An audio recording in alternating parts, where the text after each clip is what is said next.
Wait.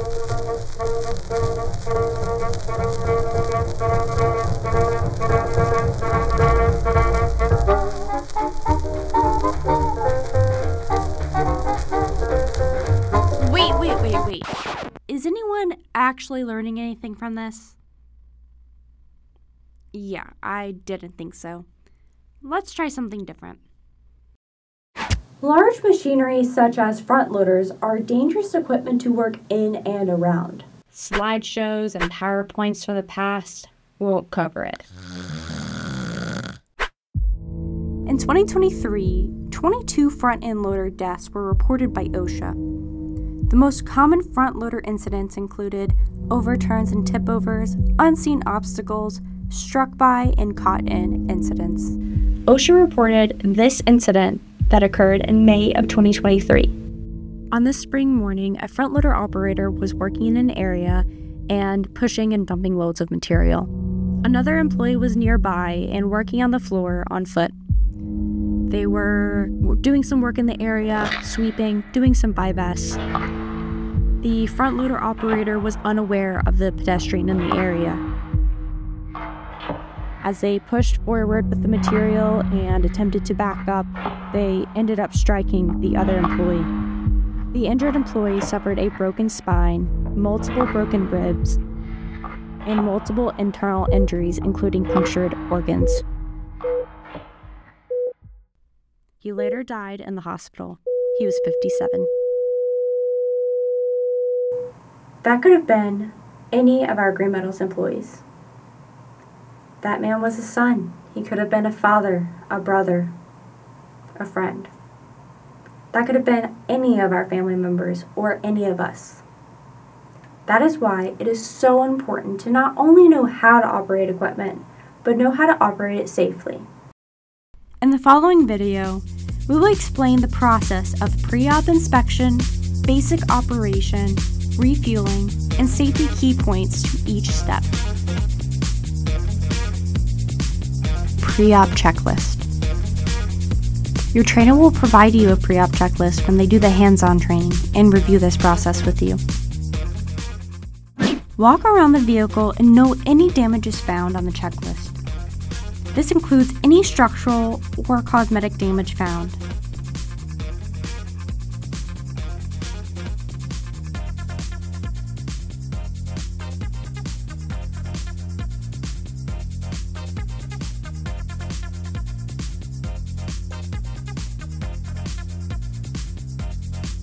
If new damage is found, perform a stop call wait and contact your group leader or team leader.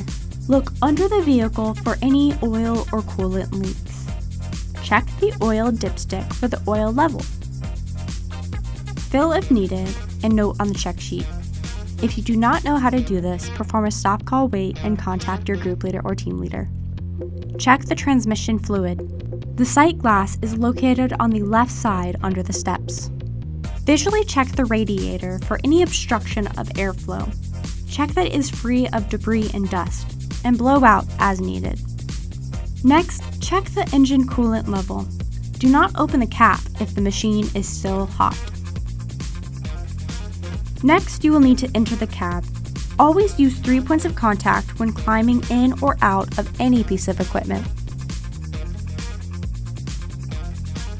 Sit down, put on the seatbelt, and start the front loader. Confirm that the gauges and indicator lights are operating properly. The gauges should show some change and the indicator lights will light up when the ignition is turned on.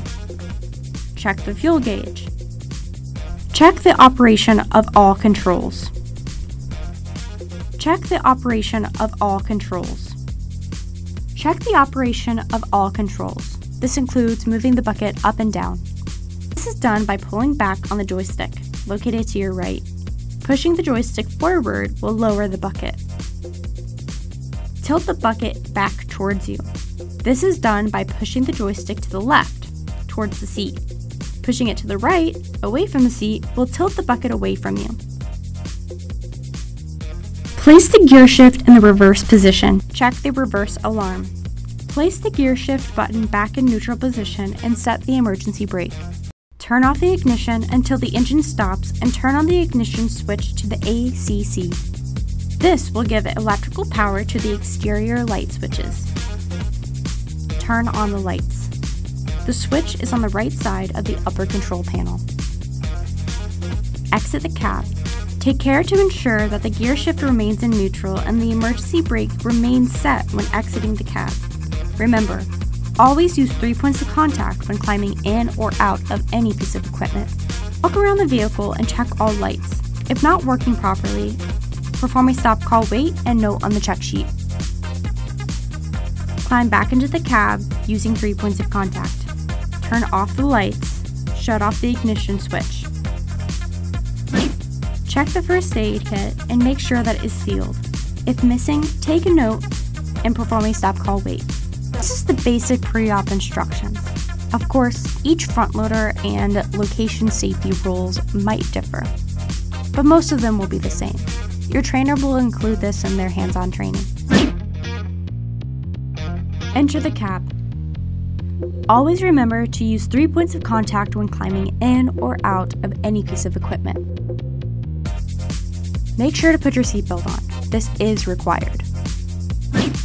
Confirm that the transmission is in neutral and the parking brake is on. Hold your foot on the brake and turn the ignition key clockwise. Place the hydraulic lock button in the off position. Hold pressure on the foot brake. Release the emergency brake. Confirm that the area is clear before any operation of movement. Look around 360 degrees to ensure that the area is clear of obstacles and, most importantly, pedestrians. Lift the bucket.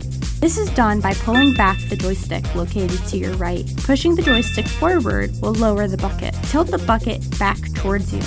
This is done by pushing the joystick to the left, towards the seat. Pushing it to the right, away from the seat, will tilt the bucket away from you. Shift the transmission to the desired gear. The thumb switch on the joystick, when pushed forward, will shift to forward. If pulled back, it will shift to reverse. In between forward and reverse is neutral. Proceed to the area where you will be operating. If entering or leaving a building, always communicate this to all affected employees by using your two-way radio.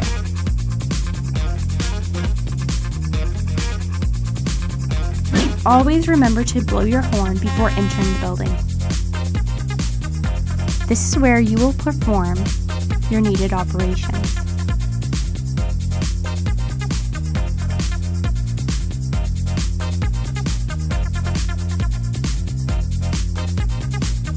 Remember, to lift the bucket is done by pulling back the joystick located to your right. Pushing the joystick forward will lower the bucket. To tilt the bucket, you will move the joystick to the left, towards the seat. Pushing it to the right, away from the seat, will tilt the bucket away from you.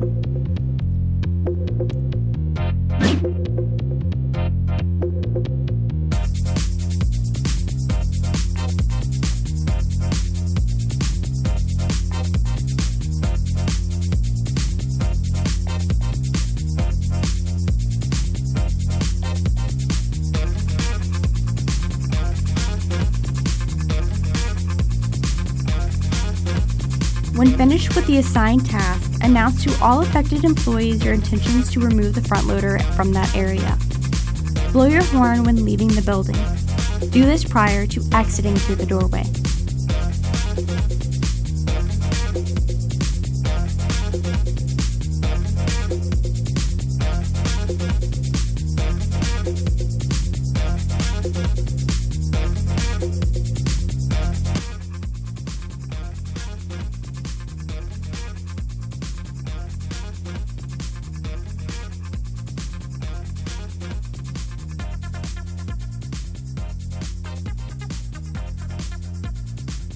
When you have the front loader positioned correctly in its parking location, set the bucket down on the ground and confirm that the bucket is set down level onto the ground.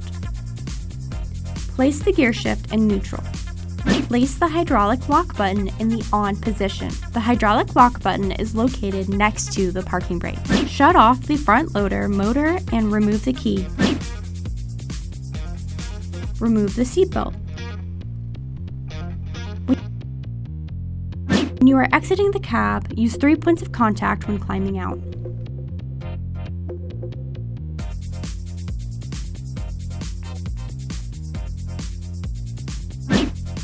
Remember, this is just the general operation of the front loader.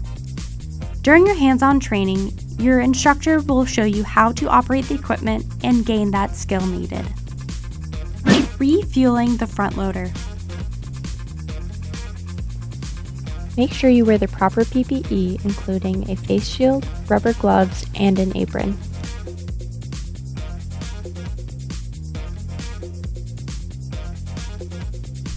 Open the hood. Unlock the diesel cap. Place the nozzle in the fuel inlet to the tank. Make sure the nozzle is secure before letting go. Lift the on and off lever to turn on the pump. Begin refueling the front loader. Do not let go of the nozzle handle while refueling. Do not leave the handle, pump, or front end loader unattended while refueling. Continue fueling until the automatic shut-off engages. Do not top off the equipment. Shut off the pump. Return the nozzle to the designated storage spot. Replace the fuel cap and close the hood. Ensure that the fuel cap is tight. Shut down the diesel station. The diesel station at your location may be different than the one you see in this video. Your trainer will give you the specific details on how to operate this station. Thank you for participating in Green Metal Safety Program.